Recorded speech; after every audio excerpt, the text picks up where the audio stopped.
ఆగండి ఆగండి, ఏంటి ఈ లోగో చూసి నేను కూడా బిగ్ బాస్కి వెళ్ళడానికి రిక్వెస్ట్ చేసుకుంటాను అనుకుంటున్నారా? కాదు కాదు. అంటే గత కొద్ది రోజుల నుంచి చూస్తూనే ఉన్నాను. ఇన్స్టాగ్రామ్ ఓపెన్ చేస్తే చాలు నన్ను బిగ్ బాస్కి పంపించండి, నన్ను బిగ్ బాస్కి పంపించండి అని చెప్పి అయితే చాలామంది రిక్వెస్ట్ చేసుకుంటున్నారు.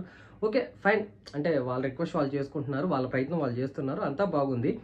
కానీ ఇక్కడ నాకు అర్థం కాని విషయం ఏంటి అంటే, ఈ వీడియోని నాగార్జున గారి వరకు వెళ్ళేలా షేర్ చేయండి అని అంటున్నారు. నాకు అర్థం కావట్లే, నాగార్జున గారి దాకా వెళ్తే ఏమవుతుంది? నాగార్జున గారు ఏం చేస్తారు?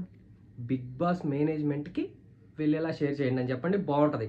అంతేగాని ఏంది భయ్యా ఇది, నాగార్జున గారి దగ్గరికి వెళ్తే ఏమవుతుంది? ఏమీ కాదు. బిగ్ బాస్ మేనేజ్మెంట్ వాళ్ళు ఒకవేళ నిజంగా మీరు నచ్చి మీ పర్ఫార్మెన్స్ కనుక అక్కడ నచ్చి మిమ్మల్ని తీసుకోవాలనుకుంటే ఆ థీమ్ ఎలా అనుకుంటున్నారు ఏంటి అనే దాన్ని మార్పులు చేర్పులు చేసో ఏమో మొత్తానికి అయితే మిమ్మల్ని తీసుకుంటారేమో. నాగార్జున గారి దగ్గరికి వెళ్తే ఏమవుతుంది? నాగార్జున గారు పెట్టుకోమన్నంత మాత్రాన్ని పెట్టేసుకుంటారు అనుకుంటున్నారా? అంత సీన్ లేదు. సో రిక్వెస్ట్ చేసుకునే తీరులో రిక్వెస్ట్ చేసుకోండి.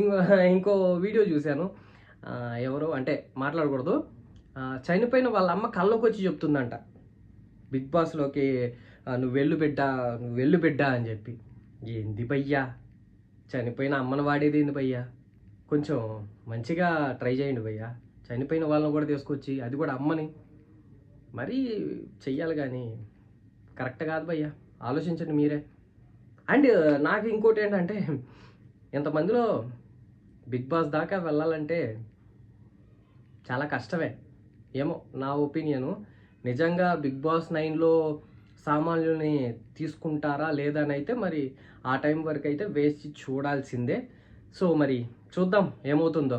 మీరైతే కొంచెం రిక్వెస్ట్ చేసుకునేది దయచేసి మంచిగా రిక్వెస్ట్ చేయండి భయ్యా, మరీ దారుణంగా రిక్వెస్ట్లు చెయ్యకండి ప్లీజ్.